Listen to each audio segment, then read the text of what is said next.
তুমি আমাকে ডিভোর্স দিতে পারো না শান্ত। আমরা তো একে অপরকে ভালোবেসে বিয়ে করেছিলাম, তাই না? মাইশার কাপা কণ্ঠে আকুতির শেষ সুরটুকুও যেন ঘরের দেয়ালে গিয়ে থেমে গেল। শান্ত ঠান্ডা চোখে তাকিয়ে রইল। আমি তোকে 100 বার ডিভোর্স দিতে পারি। কেন জানিস? কারণ তুই আর আগের মতো সুন্দর নেই। তোর রূপ দেখেই তোকে ভালোবেসেছিলাম। এখন সেই সৌন্দর্যটাই নেই। আর ভবিষ্যতে যদি আমাদের সন্তান হয়, তারও যদি ওই রোগ হয়, আমি এমন ঝুঁকি নিতে পারবো না। মুহূর্তেই যেন পৃথিবীটা থেমে গেল। মাইশা কখনো ভাবেনি যে মানুষটা একদিন তার হাসির জন্য পাগল ছিল। সেই মানুষটার ভালোবাসার ভীত এতটা নড়বড় হতে পারে। তাহলে কি সব ভালোবাসাই ছিল তার রূপের জন্য? মাত্র 6 মাস আগে ভালোবেসে সংসার শুরু করেছিল তারা। ছোট সংসারটা নিজের হাতে সাজিয়েছিল মাইশা। প্রতিটি কোণে ছিল তার স্বপ্ন, ভালোবাসা আর ভবিষ্যতের হাজারো পরিকল্পনা। কিন্তু সুখের সেই দিনগুলো বেশিদিন স্থায়ী হলো না। হঠাৎ করে তার শরীরে অদ্ভুত কিছু পরিবর্তন দেখা দিতে শুরু করলো। দবদবে ফর্সা ত্বকের বিভিন্ন জায়গায় জায়গায় সাদা দাগ ফুটে উঠল। প্রথমে গুরুত্ব দেয়নি সে, ভেবেছিল সাময়িক কিছু হবে। কিন্তু ধীরে ধীরে দাগগুলো বাড়তে লাগলো। চুলের কিছু অংশও সাদা হয়ে গেল। চঞ্চল মেয়েটা এক সময় নিজের ভেতরেই গুটিয়ে গেল। শান্তর সামনে সব সময় নিজেকে ঢেকে রাখত সে। কিন্তু সেই রাতে দুজনের ঘনিষ্ঠ হওয়ার মুহূর্তেই সব কিছু শান্তর নজরে এলো। পরের দিন সকালে শান্ত তাকে ডাক্তার দেখাতে নিয়ে গেল। সব কিছু পরীক্ষা করে ডাক্তার শান্ত গলায় বললেন, এটি শ্বেতরোগ বা ভিটিলিগো। এটি সংক্রামক নয়। অনেক ক্ষেত্রে ঔষধে নিয়ন্ত্রণে রাখা যায়, তবে পুরোপুরি সেরে যাবে এমন নিশ্চয়তা নেই। আর এটি হলে সন্তানের হবেই এমনটাও ঠিক নয়। হাসপাতাল থেকে ফেরার পর থেকে যেন সব বদলে গেল। যে মানুষটা সারাক্ষণ মাইশার পাশে থাকতো, সে ধীরে ধীরে দূরে সরে যেতে লাগলো। আগের মতো কথা বলতো না, প্রয়োজন ছাড়া তার দিকে তাকাতও না। দিনের বেশিরভাগ সময় বাইরে কাটাতো। 1 মাসের মধ্যেই মাইশার মুখে ক্লান্তির ছাপ স্পষ্ট হয়ে উঠল। না খাওয়া, না ঘুমানো, আর অবহেলায় তার চোখের নিচে কালচে দাগ পড়ে গেল। একদিন শান্ত তার মায়ের ঘরে ঢুকতেই মাইশা অজান্তেই দরজার পাশে দাঁড়িয়ে পড়েছিল। ভেতর থেকে জহুরা বেগমের কণ্ঠ ভেসে এলো, এই মেয়েকে আর ঘরে রাখিস না, এখনই ডিভোর্স দিয়ে দে। মানুষ কি বলবে? আর যদি ভবিষ্যতে নাতি নাতনিও এমন হয়? শান্ত কোনো প্রতিবাদ করল না। তার নীরবতাই যেন সব উত্তর দিয়ে দিল। সেদিন রাতে অভ্যাসবশত মাইশা শান্তর বুকে মাথা রাখতে যেতেই শান্ত বিরক্ত হয়ে নিজেকে সরিয়ে নিল। সেই মুহূর্তেই মাইশার মনে হলো, মানুষটা শুধু তার শরীর থেকেই নয়, তার জীবন থেকেও নিজেকে সরিয়ে নিচ্ছে। নিঃশব্দে চোখ বেয়ে জল গড়িয়ে পড়ল। যে ছেলেটা একদিন তার হাত ছাড়া এক মুহূর্ত থাকতে পারত না, আর সে তার ছোঁয়াকেই ঘৃণা করছে। সব কিছু সহ্য করেছিল মাইশা, কিন্তু আজ যখন শান্ত ডিভোর্সের কাগজ সামনে রাখলো, তখন সত্যিই মনে হলো তার পায়ের নিচের মাটিটা সরে গেছে। যার জন্য নিজের পরিবার ছেড়ে এসেছিল, সেই মানুষটাই আজ তাকে পর করে দিচ্ছে। ড্রয়িং রুমে উপস্থিত ছিল 4 জন, শান্ত, মাইশা, জহুরা বেগম, রহমত আলী। মাইশা হাঁটু গেড়ে বসে শান্তের পা জড়িয়ে ধরে কাঁদতে কাঁদতে বলল, প্লিজ শান্ত, এমনটা করো না। আমি তোমাকে খুব ভালোবাসি। আমাকে এভাবে ফেলে দিও না। আমি কোথায় যাব? কিন্তু সেই কান্না শান্তর হৃদয় ছুঁতে পারল না। সে এক ঝটকায় পা ছাড়িয়ে এমন জোরে ধাক্কা দিল যে মাইশা মেঝেতে পড়ে গেল। শান্ত দাঁতে দাঁত চেপে বলল, শুনে রাখ, আমার সিদ্ধান্ত বদলায় না। আর একটা কথা, আমি তোকে কোনো দিনই সত্যিকারের ভালোবাসিনি। তোর সৌন্দর্যটাই ভালো লেগেছিল, সেটা নেই। তাই তুইও আমার কাছে আর কিছু না। এখনই এই বাড়ি থেকে বের হয়ে যা। শান্তের শেষ কথাটা যেন পুরো ঘরটাকে নিস্তব্ধ করে দিল। মাইশা মেঝেতে পড়েছিল। তার কনুইয়ের চামড়া ঘষে লাল হয়ে গেছে, কিন্তু সেই ব্যথার চেয়েও 1000 গুণ বেশি যন্ত্রণা দিচ্ছিল বুকের ভেতরের ক্ষত। কয়েক মুহূর্ত আগেও যে মানুষটার পা জড়িয়ে ধরে নিজের সংসার বাঁচানোর জন্য কেঁদেছিল, সেই মানুষটাই আজ তাকে নিজের জীবনের সবচেয়ে বোঝা বলে ফেলে দিল। জহুরা বেগম ঠোঁট বাঁকিয়ে বললেন, নাটক বন্ধ করো। কান্নাকাটি করে কারো মন গলবে না। এই বাড়িতে তোমার আর কোনো জায়গা নেই। রহমত আলী এতক্ষণ চুপচাপ বসেছিলেন, একবার শুধু মাইশার দিকে তাকালেন। চোখে সামান্য মায়া ফুটে উঠলেও স্ত্রীর সামনে তিনি একটি কথাও বললেন না। মাইশা ধীরে ধীরে উঠে দাঁড়ালো। চোখের পানি হাতের উল্টো পিঠ দিয়ে মুছে শান্তর দিকে তাকালো। এই মানুষটাকেই একদিন নিজের পুরো পৃথিবী ভেবেছিল সে। নিজের বাবা মায়ের অমত উপেক্ষা করে যার হাত ধরে নতুন জীবন শুরু করেছিল, আর সেই মানুষটার চোখে তার জন্য এক ফোঁটাও ভালোবাসা নেই। শান্ত টেবিলের ওপর থেকে কয়েকটি কাগজ তুলে তার দিকে এগিয়ে দিল। ডিভোর্সের কাগজ, যেখানে যেখানে সাইন করতে হবে করে দাও। মাইশার হাত কাঁপতে লাগলো। সাদা কাগজের কালো অক্ষরগুলো ঝাপসা হয়ে যাচ্ছে চোখের পানিতে। এক সময় ভালোবাসার সাক্ষী হয়ে যে হাতে বিয়ের কাবিননামায় স্বাক্ষর করেছিল, আর সেই হাত দিয়েই কি সম্পর্কের শেষ স্বাক্ষর করবে? সে কলমটা হাতে নিল। অনেকক্ষণ ধরে কলমের নিব কাগজের ওপর স্থির হয়ে রইল। হঠাৎ করেই তার মনে পড়ে গেল বাবার কথা। বিয়ের দিন বাবা বলেছিল, কোনো দিন যদি মনে হয় পৃথিবীর সবাই তোকে ছেড়ে চলে গেছে, তবুও মনে রাখিস এই বাবার দরজা সব সময় তোর জন্য খোলা থাকবে। বাবার সেই কথাটা মনে পড়তেই বুকের ভেতরটা মোচড় দিয়ে উঠল। নিজের জেদের জন্যই তো সেই মানুষগুলোর সঙ্গে সম্পর্কটা দূরে সরে দিয়েছিল। আজ যদি ফিরে যায়, তারা কি তাকে গ্রহণ করবে? শান্ত বিরক্ত হয়ে বলল, এত ভাবার কি আছে? সাইন করো। মাইশা ধীরে ধীরে কলমটা নামিয়ে রাখলো। শান্ত ব্রু কুঁচকে তাকালো। কি হলো? মাইশা শান্ত গলায় বলল, আজ আমি সাইন করব না। জোহরা বেগম চিৎকার করে উঠলেন, মানে? আমাদের বাড়িতে থেকেও আবার শর্ত দিচ্ছ? মাইশা এবার প্রথমবারের মতো সোজা হয়ে দাঁড়ালো। তার চোখে তখনও জল ছিল, কিন্তু সেই জলের আড়ালে এক ফোঁটা দৃঢ়তাও জন্ম নিয়েছিল। আমি কারো দয়ায় বাঁচতে চাই না। আমি আইনি প্রক্রিয়া যেমন আছে সেভাবেই হবে। আমাকে অপমান করার অধিকার আপনাদের নেই। শান্ত তাচ্ছিল্যের হাসি হেসে বলল, তুই ভাবছিস আমি তোকে আবার ফিরিয়ে আনবো? মাইশা শান্তভাবে উত্তর দিল, না। আজ বুঝে গেছি যে ভালোবাসা শুধু সৌন্দর্যের ওপর দাঁড়িয়ে থাকে, সেটা কখনো ভালোবাসা ছিল না। ঘরের সবাই কয়েক সেকেন্ড নিশ্চুপ হয়ে গেল। মাইশা নিজের ঘরে ঢুকে ছোট্ট একটা ব্যাগ বের করলো। কিছু কাপড়, নিজের সার্টিফিকেট আর বিয়ের অ্যালবামটা হাতে নিয়ে আবার থেমে গেল। অ্যালবামের প্রথম পাতায় শান্তর হাসি মুখ। ছবিটার ওপর আলতো করে হাত বুলিয়ে অ্যালবামটা আবার আলমারিতে রেখে দিল। কিছু স্মৃতি সঙ্গে নিয়ে নয়, পেছনে ফেলে যেতে হয়। ধীরে ধীরে দরজার দিকে এগিয়ে গেল সে। বাড়ির মূল দরজাটা খুলতেই সন্ধ্যার ঠান্ডা বাতাস মুখে এসে লাগলো। আর ঠিক সেই মুহূর্তে বাড়ির বাইরে দাঁড়িয়ে থাকা একটি গাড়ি থেকে একজন মধ্যবয়স্ক মানুষ দ্রুত নেমে এলেন। মাইশা অবাক হয়ে তাকিয়ে রইল। তার চোখ দুটো বিস্ময়ে বড় হয়ে গেল। লোকটার চোখও ভেজা। তিনি কাঁপা গলায় শুধু একটি কথাই বললেন, মা। শব্দটা কানে আসতেই মাইশার পুরো শরীর কেঁপে উঠল। সে অবিশ্বাসের দৃষ্টিতে সামনে দাঁড়িয়ে থাকা মানুষটার দিকে তাকিয়ে রইল। চোখের কোণে বয়সের ছাপ, মুখ ভর্তি ক্লান্তি, তবুও সেই মুখটা চিনতে একটুও ভুল হলো না। আব্বু। কথাটা মুখ দিয়ে বের হতেই মাইশার গলা আটকে গেল। পরের মুহূর্তেই লোকটা এগিয়ে এসে নিজের মেয়েকে জড়িয়ে ধরলেন। বছরের পর বছর বুকের ভেতর জমে থাকা সব অভিমান, কষ্ট আর ভালোবাসা যেন একসঙ্গে বেরিয়ে এলো। মাইশা ছোট্ট বাচ্চার মতো কাঁদতে লাগলো। আব্বু, আমি ভুল করেছি। তোমাদের কথা না শুনে চলে এসেছিলাম। আমাকে ক্ষমা করে দাও। লোকটা মেয়ের মাথায় হাত রেখে বললেন, ক্ষমা চাওয়ার কিছু নেই মা।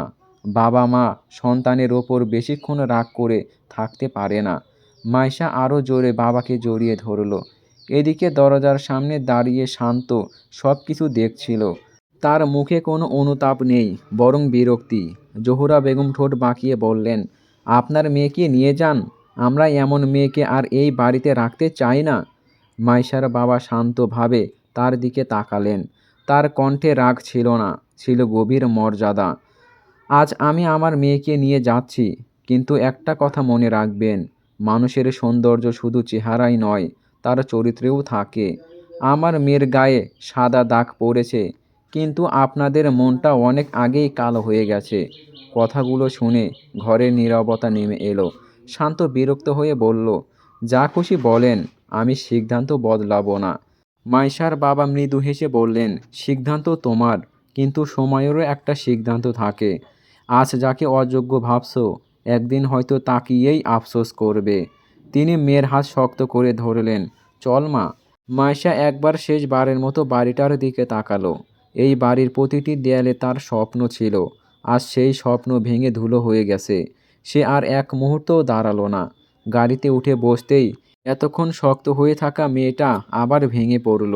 মাথাটা বারবার কাঁধে রেখে নিঃশব্দে কাঁদতে লাগলো। গাড়ি ধীরে ধীরে এগিয়ে চলল। জানালার বাইরে পরিচিত রাস্তাগুলো একে একে পিছিয়ে যাচ্ছে।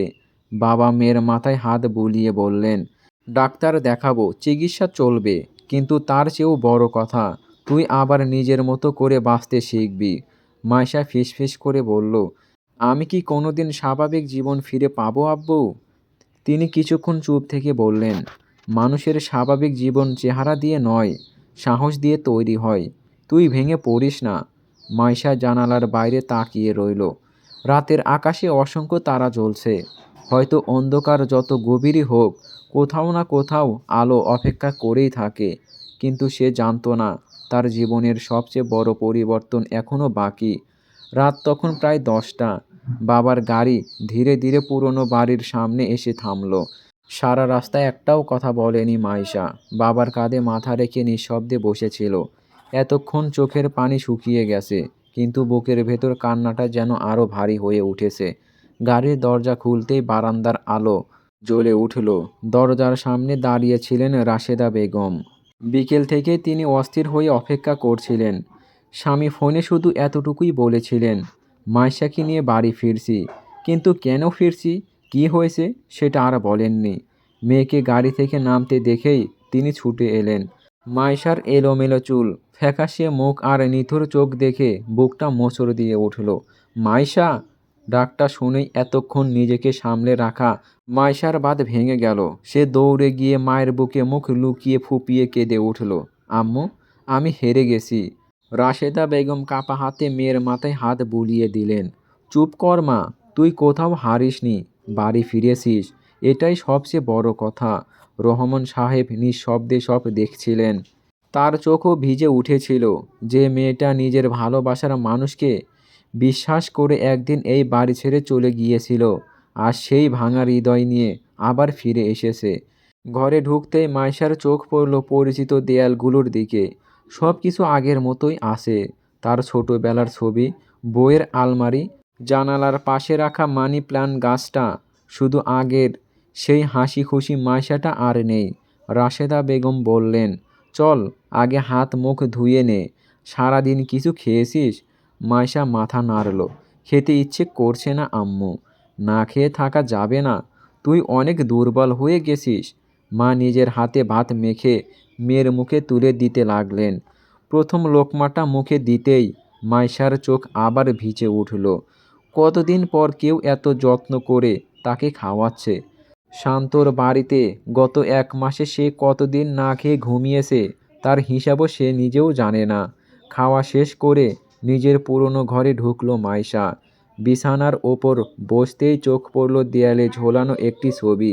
হাসি মুখে দাঁড়িয়ে আছে সে, বাবা আর মা। ছবিটার দিকে তাকিয়ে মৃদু কেঁদে উঠল সে। ঠিক তখনই দরজায় টোকা পড়ল। রহমান সাহেব ঘরে ঢুকে মেয়ের পাশে বসে বললেন, একটা কথা মনে রাখিস মা, মানুষের জীবন কোনো একজন মানুষকে ঘিরে থেমে থাকে না। আজ তুই ভেঙে পড়েছিস, কিন্তু একদিন এই কষ্টই তোকে অনেক শক্ত করে তুলবে। মাইশা বাবার হাত শক্ত করে ধরে ফিসফিস করে বলল, আব্বু, আমার এই রোগটা কি কোনোদিন ভালো হবে? রহমান সাহেব মৃদু হেসে বললেন, রোগের চিকিৎসা আছে, কিন্তু তার চেয়েও বড় চিকিৎসা হলো নিজের ওপর বিশ্বাস। কালই তোকে একজন ভালো বিশেষজ্ঞ ডাক্তারের কাছে নিয়ে যাব। তুই আর কোনো কিছু নিয়ে ভাবিস না। মাইশা ধীরে ধীরে মাথা নাড়ল। রহমান সাহেব মেয়ের মাথায় হাত বুলিয়ে দিলেন। কিছুক্ষণ বসে থেকে নিজের ঘরে চলে গেলেন। রাতটা যেন কাটতেই চাচ্ছিল না। নিজের পুরনো ঘরের বিছানায় শুয়ে ছাদের দিকে তাকিয়েছিল মাইশা। চোখ দুটো বন্ধ করলেই ভেসে উঠেছে শান্তর সেই কথাগুলো। আমি তোকে কোনো দিনই ভালোবাসিনি, তোর সৌন্দর্যটাই ভালো লেগেছিল। একটা দীর্ঘশ্বাস বেরিয়ে এলো তার বুক থেকে। মানুষ কি সত্যিই এত সহজে বদলে যায়, নাকি সে মানুষকেই কোনোদিন চিনতে পারেনি? হঠাৎ দরজায় আলতো টোকা পড়ল। মা, ঘুমাসনি? বাবার কণ্ঠ শুনে মাইশা তাড়াতাড়ি চোখ মুছে উঠে বসল। ভেতরে আসো আব্বু। রহমান সাহেব ঘরে ঢুকে মেয়ের পাশে বসে পড়লেন। হাতে দোয়া ওঠা এক কাপ গরম দুধ। ছোটবেলায় মন খারাপ হলে তোকে এভাবেই দুধ খাওয়াতাম, আজও খেয়ে নে। মাইশার ঠোঁটে অনেক দিন পর তীক্ষ্ণ একটা হাসি ফুটে উঠল। সে কাপটা হাতে নিয়ে চুমুক দিল। রহমান সাহেব মেয়ের মাথায় হাত রেখে বললেন, একটা কথা বলবি? হুম? তুই কি এখনও শান্তর জন্য অপেক্ষা করছিস? প্রশ্নটা শুনে মাইশা কিছুক্ষণ চুপ করে রইল। তারপর ধীরে ধীরে বলল, আমি মানুষটার জন্য অপেক্ষা করছি না আব্বু। আমি অপেক্ষা করছি সেই ভালোবাসার জন্য, যেটা আমি সত্যি ভেবেছিলাম। রহমান সাহেব দীর্ঘ শ্বাস ফেললেন। যে ভালোবাসা অসুস্থতার সামনে হেরে যায়, সেটা ভালোবাসা নয় মা। মাইশা কোনো উত্তর দিল না, কারণ বাবার প্রতিটা কথাই আজ সত্যি মনে হচ্ছে। পরদিন সকাল। অনেক দিন পর ভোরের সূর্যের আলো মাইশার ঘরে ঢুকেছে। রাশেদা বেগম দরজা খুলে বললেন, ওঠ মা, আজ তোকে ডাক্তারের কাছে নিয়ে যাব। মাইশা আয়নার সামনে দাঁড়ালো। গলার পাশে সাদা দাগটা আগের চেয়ে স্পষ্ট। সে ওড়না দিয়ে ঢাকার চেষ্টা করলো। ঠিক তখনই মা এসে ওড়নাটা সরিয়ে দিলেন। সব সময় লুকিয়ে রাখবি না, এটা তোর অপরাধ না। মায়ের কথায় মাইশার চোখ আবার ভিজে উঠল। সকাল 10:30। গাড়ি এসে থামল শহরের সবচেয়ে বড় একটি বিশেষায়িত হাসপাতালের সামনে। চারপাশে অসংখ্য রোগীর ভিড়। রহমান সাহেব রিসিপশনে গিয়ে নাম লিখে এলেন। রিসিপশনিস্ট মুচকি হেসে বললেন, আপনাদের সিরিয়াল ডক্টর আরিয়ান রহমানের কাছে। নামটা শুনে রহমান সাহেব মাথা নাড়লেন। শহরের সবচেয়ে দক্ষ চর্মরোগ বিশেষজ্ঞদের একজন তিনি। রোগী দেখার পাশাপাশি মানুষের সঙ্গে ব্যবহার নিয়েও তার সুনাম চারদিকে ছড়িয়ে আছে। প্রায় 40 মিনিট অপেক্ষার পর নার্স এসে ডাকলেন, মিসেস মাইশা রহমান। মাইশার বুক ধড়ফড় করতে লাগলো। ধীরে ধীরে কেবিনের দরজা ঠেলে ভিতরে ঢুকলো সে। ভেতরে ঢুকেই অবাক হয়ে গেল। সামনের চেয়ারে বসে থাকা মানুষটিকে দেখে মনে হয় না তিনি এত বড় একজন ডাক্তার। সাদা অ্যাপনের ওপর ঝকঝকে নাম প্লেট, ডাক্তার আরিয়ান রহমান। মুখে শান্ত, একটুখানি হাসি, চোখে অদ্ভুত রকমের আন্তরিকতা। তিনি রিপোর্ট লিখছিলেন। কিছুক্ষণ পর মাথা তুলে তাকাতেই লক্ষ্য করলেন মাইশা মাথা নিচু করে দাঁড়িয়ে আছে। নরম গলায় বললেন, দাঁড়িয়ে আছেন কেন? বসুন। মাইশা ধীরে ধীরে বসল। আরিয়ান রিপোর্ট হাতে নিয়ে মনোযোগ দিয়ে দেখতে লাগলেন। তারপর মৃদু স্বরে বললেন, আপনি কি অনেক দিন ধরে নিজের দাগগুলো লুকিয়ে রাখছেন? মাইশা চমকে উঠল। ধীরে ধীরে মাথা নাড়ল। জি। কেন? প্রশ্নটার উত্তর দিতে গিয়ে তার গলা কেঁপে উঠল। মানুষ অদ্ভুতভাবে তাকায়। ডক্টর আরিয়ান কয়েক সেকেন্ড চুপ করে রইলেন। তারপর টেবিলের ওপর রাখা কলমটা নামিয়ে রেখে বললেন, একটা কথা বলি। মাইশা মাথা তুলল। আরিয়ানের কণ্ঠে ছিল অদ্ভুত প্রশান্তি। আপনার শরীরে সাদা দাগ আছে, এটা সত্যি। কিন্তু এই দাগ আপনার পরিচয় নয়।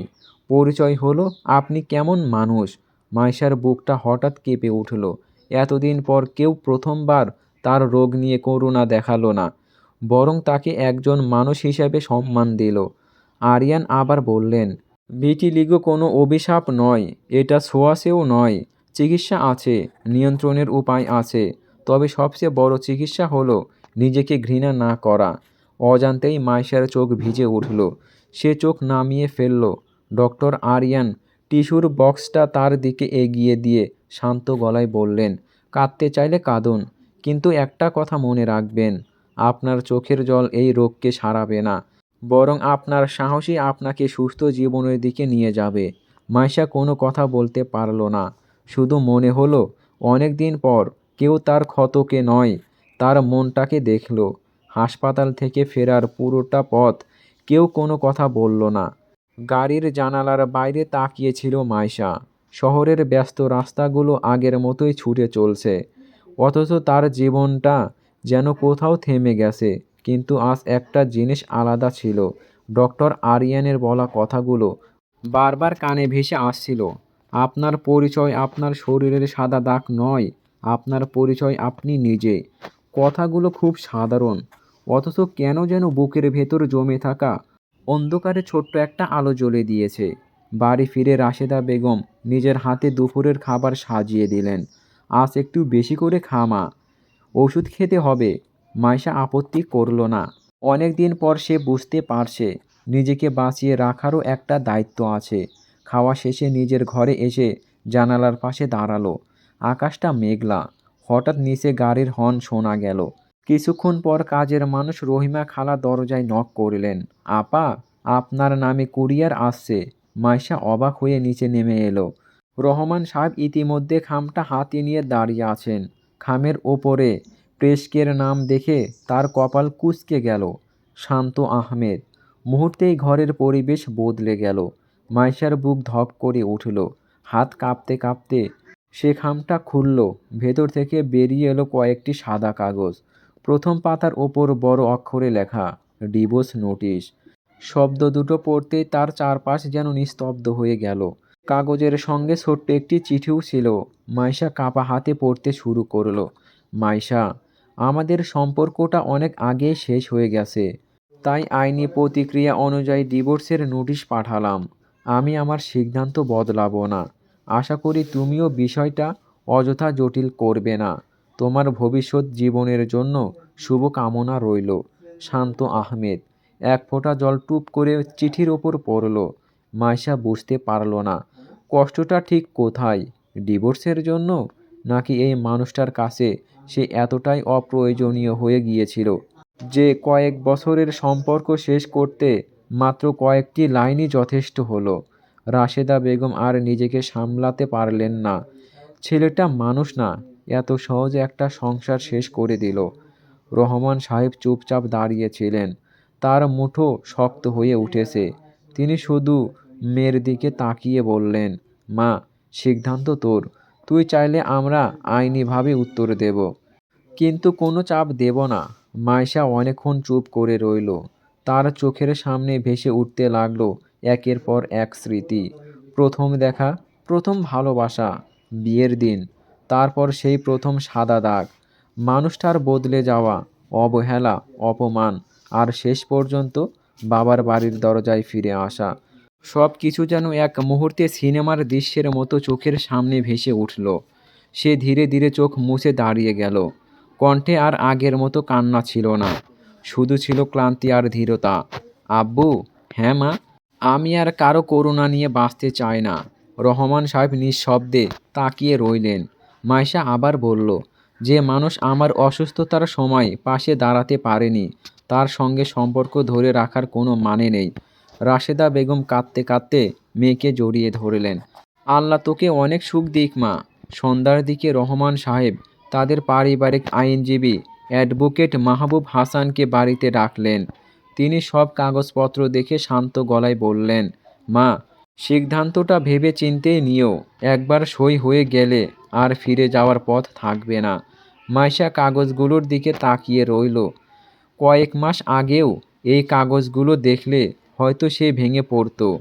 আজও কষ্ট হচ্ছে, কিন্তু আজকের কষ্টের ভেতর অপমান নেই, আছে এক মুক্তির স্বাদ।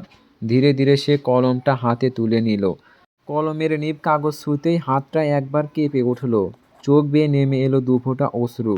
তারপর নিজের নামটা লিখে দিল, মাইশা রহমান। মাইশা কাগজে নিজের নাম লিখে কলমটা নামিয়ে রাখল। বুকের ভেতরটা এখনও ভারী, তবু আজ সে জানে এই কষ্ট চিরদিনের নয়। রহমান সাহেব এগিয়ে এসে মেয়ের মাথায় হাত রাখলেন। আল্লাহ তোকে শক্তি দিন মা। মাইশা বাবার দিকে তাকিয়ে হু হু করে কেঁদে উঠল। রহমান সাহেব মেয়েকে বুকে জড়িয়ে নিলেন। মাথায় হাত বুলিয়ে দিতে দিতে বললেন, এভাবে ভেঙে পড়িস না মা। নিজেকে শান্ত কর। দেখ, তোর পাশে আমি আছি, তোর মা আছে। তোকে কখনো কষ্ট পেতে দেব না। জীবনে অনেক দূর এগিয়ে যাবি। শান্ত নামের ছেলেটাকে ভুলে যাবি মা। মাইশা কোনো শব্দ করল না। বাবার বুকে মুখ গুজে পড়ে রইল। রাত গভীর। চারদিকে নেমে এসেছে নিস্তব্ধতা। দূরে কোথাও ঝিঝি পোকার ডাক ছাড়া আর কোনো শব্দই নেই। নিজের ঘরের বারান্দায় দাঁড়িয়ে আকাশের দিকে নির্বাক দৃষ্টিতে তাকিয়েছিল মাইশা। তার হাতে শক্ত করে ধরা সেই সাদা খাম। যে খামের ভেতর কয়েক টুকরো কাগজে লেখা আছে তার 7 মাসের সংসারের সব অধ্যায়, ডিভোর্সের নোটিশ। একটা দীর্ঘশ্বাস বেরিয়ে এলো তার বুকের ভেতর থেকে। এক সময় এই মানুষটার জন্য কত স্বপ্ন বুনেছিল সে, কত রাত জেগে ভবিষ্যতের ছোট্ট সংসারের ছবি এঁকেছিল। অথচ আজ সেই মানুষটাই একটিবারও মুখোমুখি কথা না বলে কাগজের মাধ্যমে সব সম্পর্ক শেষ করে দিল। মাইশা ধীরে ধীরে কাগজগুলো ভাঁজ করে ড্রয়ারের ভেতরে রেখে দিল। সব স্মৃতি মুছে ফেলা যায় না, কিন্তু সব স্মৃতি আঁকড়ে ধরেও বেঁচে থাকা যায় না। আয়নার সামনে দাঁড়িয়ে নিজের মুখের দিকে তাকালো মাইশা। শরীরের সাদা দাগগুলোর দিকে আর আগের মতো ঘৃণার চোখে তাকালো না, বরং নিজের প্রতিবিম্বের দিকে তাকিয়ে শান্ত স্বরে বলল, আমার শরীরে সাদা দাগ আছে, কিন্তু আমার আত্মসম্মানে কোনো দাগ নেই। যে মানুষ আমাকে শুধু বাহ্যিক সৌন্দর্য দিয়ে বিচার করেছে সে আমাকে হারিয়েছে, আমি তাকে নয়। আজ থেকে আমি আর কারো গ্রহণযোগ্যতা পাওয়ার জন্য নয়, নিজের স্বপ্ন আর নিজের সম্মান নিয়ে বাঁচব। কথাগুলো বলে সে চোখের কোণে জমে থাকা অশ্রুটুকু মুছে ফেলল। তারপর জানালার বাইরে তাকিয়ে মৃদু একটা নিঃশ্বাস ফেলল। রাতের আকাশে অসংখ্য তারা জ্বলজ্বল করছে। অন্ধকার যতই গভীর হোক না কেন, তার বুক চিরে একদিন আলো ফুটে ওঠে। হয়তো মাইশার জীবনেও নতুন এক ভোর অপেক্ষা করছে, এমন এক ভোর যেখানে থাকবে না অবহেলা, থাকবে না অপমান, থাকবে শুধু নিজের পরিচয়ে মাথা উঁচু করে বাঁচার সাহস। রাতটা যেন শেষই হতে চাইছিল না। ডিভোর্সের কাগজে নিজের নাম লিখে দেওয়ার পর থেকে মাইশার বুকের ভেতরটা অদ্ভুত এক শূন্যতায় ভরে গেছে। কান্না যেন শেষ হয়ে গেছে, কিন্তু ব্যথাটা রয়ে গেছে ঠিকই। বিছানায় শুয়ে চোখ বন্ধ করলেই একের পর এক স্মৃতি এসে তাকে ঘিরে ধরছে। প্রথম পরিচয়, প্রথম কথা, প্রথম ভালোবাসা, আর সেই মানুষটার হাত ধরে নতুন জীবনের স্বপ্ন দেখা।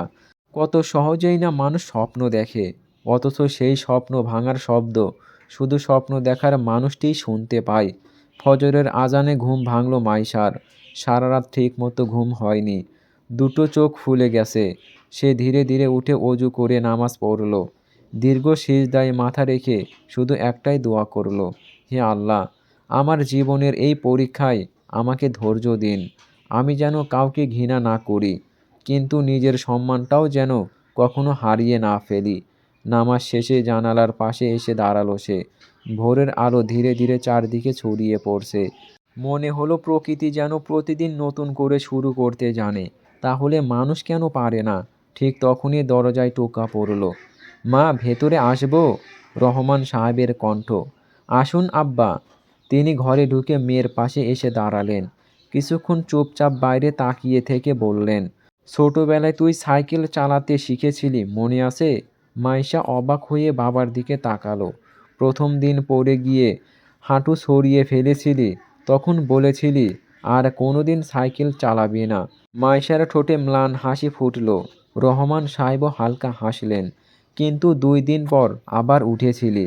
তারপর একদিন তুই এমন চালাতে শিখলি যে পুরো মহল্লা ঘুরে বেড়াতি। তিনি মেয়ের মাথায় হাত রেখে বললেন, জীবনও ঠিক সাইকেলের মতো মা। পড়ে গেলে সেখানেই বসে থাকলে গন্তব্যে পৌঁছানো যায় না, আবার উঠে দাঁড়াতে হয়। মাইশার চোখ আবার ভিজে উঠল। সে বাবার হাতটা শক্ত করে ধরে বলল, আমি চেষ্টা করব আব্বু। চেষ্টা না, তুই পারবি, কারণ তুই আমার মেয়ে। সকালের নাস্তা শেষে রাশেদা বেগম আলমারি খুলে মাইশার কয়েকটি শাড়ি গুছিয়ে রাখছিলেন। হঠাৎ একটি লাল বেনারসি বেরিয়ে এলো, বিয়ের শাড়ি। শাড়িটা দেখেই মাইশার বুক কেঁপে উঠল।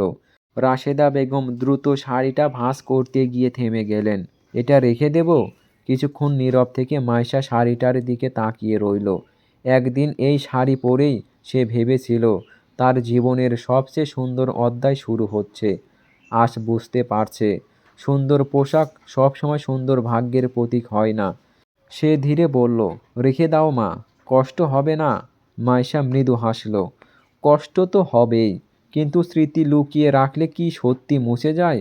রাশেদা বেগম আর কিছু বলতে পারলেন না, শুধু মেয়ের কপালে চুমু খেয়ে ঘর থেকে বেরিয়ে গেলেন। দুপুরের দিকে নিজের বুক সেলফের সামনে এসে দাঁড়ালো মাইশা। অনেক দিন ধরে ধুলো জমে আছে বইগুলোতে। সে একটা একটা করে বই পরিষ্কার করতে লাগলো। হঠাৎ একটা ডায়েরি মেঝেতে পড়ে গেল। ডায়েরির প্রথম পাতায় শান্তর পরিচিত হাতের লেখা, প্রিয় মাইশা, যেদিন তোমাকে হারিয়ে ফেলবো সেদিন হয়তো নিজেকেও হারিয়ে ফেলবো।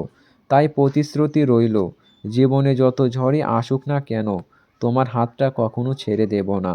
তোমার শান্ত। লেখাগুলো পড়ে মাইশার বুকের ভেতরটা মোচড় দিয়ে উঠল। ঠোঁটের কোণে এক চিলতে তিক্ত হাসি ফুটে উঠল। সব প্রতিশ্রুতি পূরণ হওয়ার জন্য লেখা হয় না। কিছু প্রতিশ্রুতি সময়ের সঙ্গে সঙ্গে কাগজেই বন্দী হয়ে যায়। সে ধীরে ধীরে ডায়েরিটা বন্ধ করে আলমারির এক কোণে রেখে দিল। বিকেলে বারান্দায় বসেছিল মাইশা। পাড়ার কয়েকটি বাচ্চা নিয়ে খেলছে। একটা ছোট্ট মেয়ে দৌড়াতে গিয়ে পড়ে গেল। তার মা ছুটে এসে তাকে তুলে নিলেন। মেয়েটা কাঁদছিল। মা শুধু বললেন, আবার দৌড়াও। মেয়েটা চোখের জল মুছে আবার খেলতে শুরু করলো। দৃশ্যটা দেখে মাইশার মনে হলো, জীবনও হয়তো এমনই। পড়ে যাওয়া শেষ নয়, পড়ে গিয়ে আবার উঠে দাঁড়ানোর নামই জীবন। সন্ধ্যায় রহমান সাহেব ঘরে ঢুকলেন, হাতে একটি খাম। মা, তোর বিশ্ববিদ্যালয়ের সার্টিফিকেটগুলো আমি এনে রেখেছি। মাইশা অবাক হয়ে তাকালো। হঠাৎ? তুই তো পড়াশোনায় অনেক ভালো ছিলি। বিয়ের পরে নিজের স্বপ্নগুলো থামিয়ে দিয়েছিলি। এবার আবার শুরু কর। চাকরি কর। উচ্চ শিক্ষা নে। যা ইচ্ছে কর। মাইশা খামটা হাতে নিল। ভেতরে তার সব শিক্ষাগত সনদ। সেই সঙ্গে যেন লুকিয়ে আছে নতুন করে বাঁচার একটা সম্ভাবনা। অনেক দিন পর তার চোখে স্বপ্নের ক্ষীণ আলো দেখা দিল। সে বাবার দিকে তাকিয়ে বলল, আমি আবার নিজের জীবনটা গড়তে চাই আব্বু। রহমান সাহেবের চোখ ভিজে উঠল। এই কথাটাই শুনতে চেয়েছিলাম। রাত গভীর। ঘুমানোর আগে মাইশা ডায়েরি খুলল। মাইশা ডায়েরির নতুন পাতায় লিখতে শুরু করলো, আজ আমার জীবনের সবচেয়ে কঠিন দিনগুলোর একটি। আজ আমি আনুষ্ঠানিকভাবে একটি সম্পর্কের ইতি টানলাম। যে সম্পর্কে একদিন নিজের পৃথিবী ভেবেছিলাম, আজ সেটাই শুধু একটি স্মৃতি। কষ্ট হচ্ছে, খুব কষ্ট হচ্ছে, কিন্তু এই কষ্টের চেয়েও বড় আমার আত্মসম্মান। আমি বুঝে গেছি, ভালোবাসা কখনো শুধু সৌন্দর্যের উপর দাঁড়িয়ে থাকে না। যে মানুষ ভালোবাসার নামে শুধু বাহ্যিক রূপকে মূল্য দেয়, সে আসলে মানুষটাকে নয়, তার মুখোশটাকেই ভালোবাসে। আমার শরীরে সাদা দাগ আছে, কিন্তু আমার স্বপ্নে কোনো দাগ নেই। আমার আত্মবিশ্বাসে কোনো দাগ নেই। আমার ইচ্ছা শক্তিতে কোনো দাগ নেই। আজ থেকে আমি আর কারো করুণা কিংবা গ্রহণযোগ্যতার জন্য বাঁচব না। আমি নিজের পরিচয়ে বাঁচব। নিজের যোগ্যতায় মাথা উঁচু করে দাঁড়াবো। হয়তো এই পথটা সহজ হবে না। অনেক মানুষ আঙুল তুলবে। অনেকেই আমাকে ছোট করে দেখবে। কিন্তু আমি আর ভয় পাব না। কারণ আমি জানি, প্রতিটি ঝড়ের পরেই আকাশ পরিষ্কার হয়। আজ আমি নিজেকেই একটি প্রতিশ্রুতি দিলাম। যেদিন আয়নায় নিজের দিকে তাকিয়ে নির্দ্বিধায় হাসতে পারবো, সেই দিনই বুঝবো আমি সত্যিই জিতে গেছি। আর যদি কোনোদিন আমার মতো ভেঙে পড়া আর একজন মানুষের সঙ্গে দেখা হয়, তাহলে আমি তার হাত ধরে বলবো, তুমিও পারবে। শুধু নিজের ওপর বিশ্বাস রাখো। আজ একটি অধ্যায় শেষ হলো, কিন্তু আমার গল্প শেষ হয়নি। আজ থেকেই শুরু হচ্ছে আমার নতুন জীবন, যেখানে আমি শুধু কারো স্ত্রী নই, কারো পরিচয়ে পরিচিত নই। আমি শুধু মাইশা। আমার নিজের পরিচয়ে, আমার নিজের সাহসে, আমার নিজের আলোয়। ডায়েরির পাতাটা বন্ধ করলো মাইশা। চোখের কোণে জল ছিল, কিন্তু সেই জলে আজ পরাজয় নয়, ছিল এক নতুন করে বাঁচার দৃঢ় প্রত্যয়।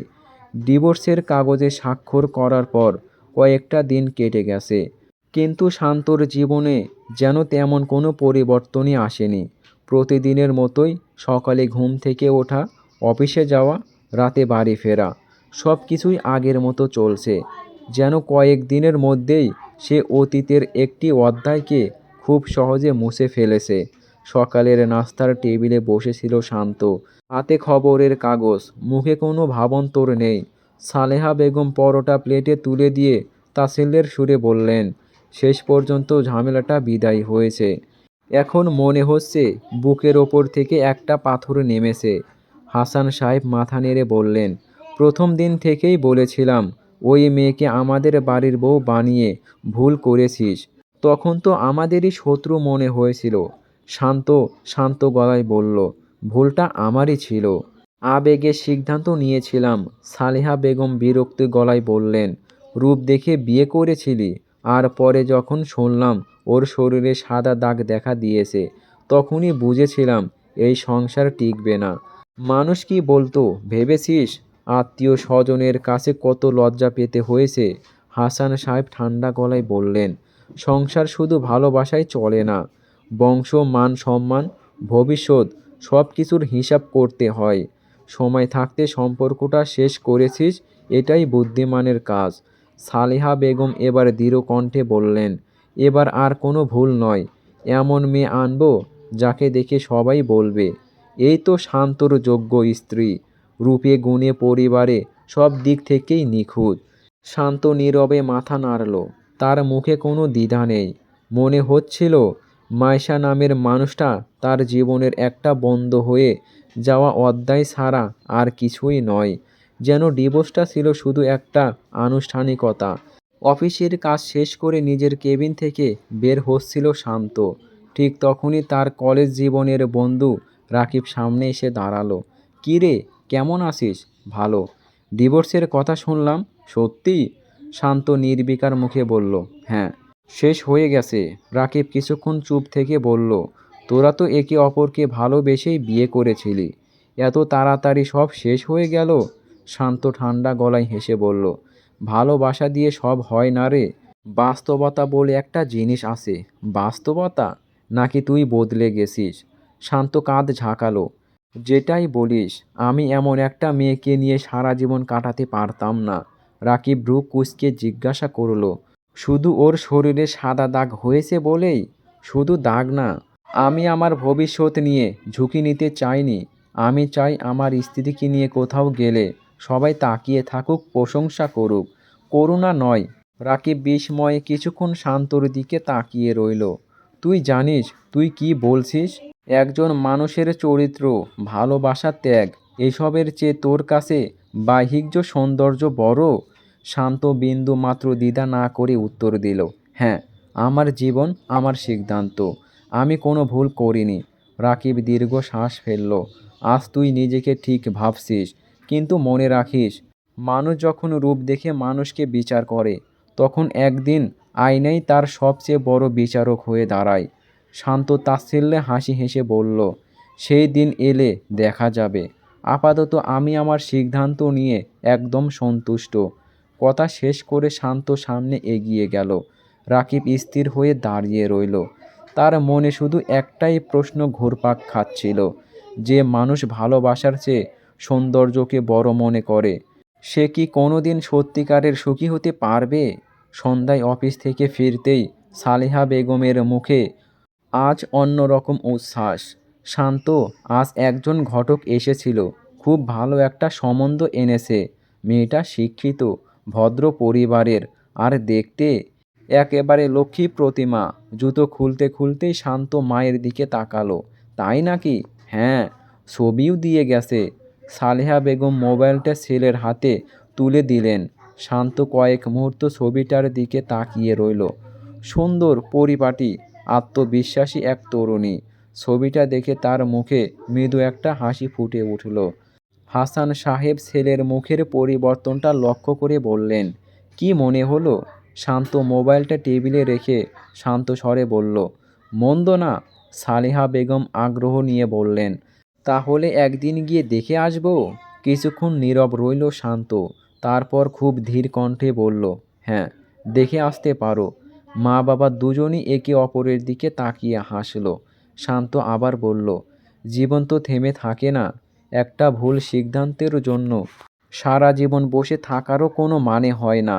এবার তোমরা যাকে ভালো মনে করো, আমি আর আপত্তি করব না।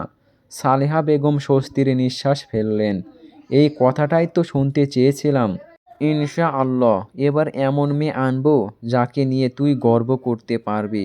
হাসান সাহেবও সন্তুষ্ট গলায় বললেন, প্রথমবার আবেগে সিদ্ধান্ত নিয়েছিলি, এবার আমরা সব দিক ভেবে চিনতে এগোবো। শান্ত মাথা নাড়ল।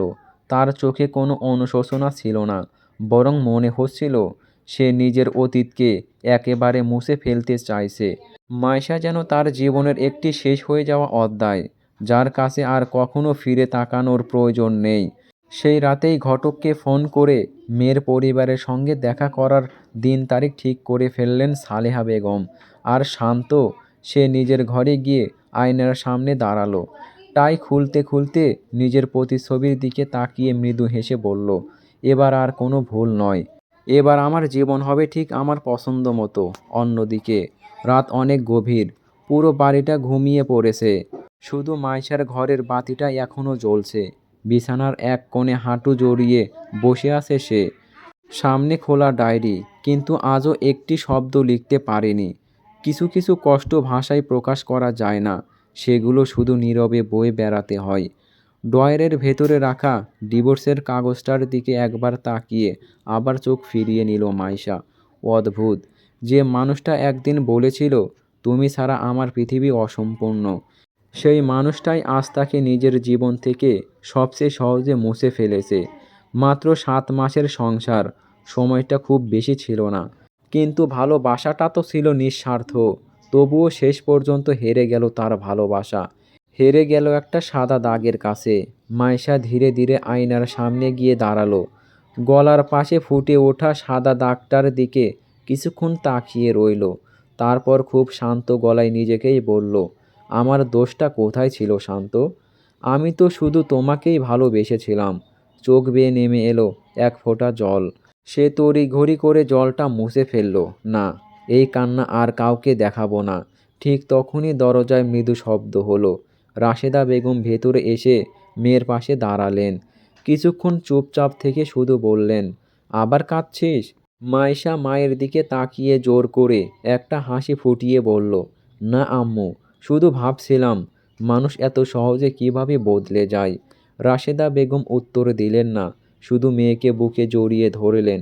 সেই বুকের ভেতর মাথা রেখে মাইশা বুঝতে পারল, সব সম্পর্ক ভেঙে গেলেও কিছু আশ্রয় কখনো ভেঙে যায় না। সেই দিন রাতে মাইশা একটা সিদ্ধান্ত নিল, সে আর নিজের ভাগ্যকে অভিশাপ দেবে না, নিজেকে ঘৃণা করবে না। যে মানুষ তাকে তার সাদা দাগের জন্য অযোগ্য ভেবেছে, তার ভুল প্রমাণ করার জন্য নয়, নিজের সম্মান আর নিজের অস্তিত্বের জন্য সে আবার বাঁচবে। কিভাবে বাঁচবে তা সে এখনও জানে না, তবে এতটুকু জানে, তার গল্প এখনও শেষ হয়ে যায়নি।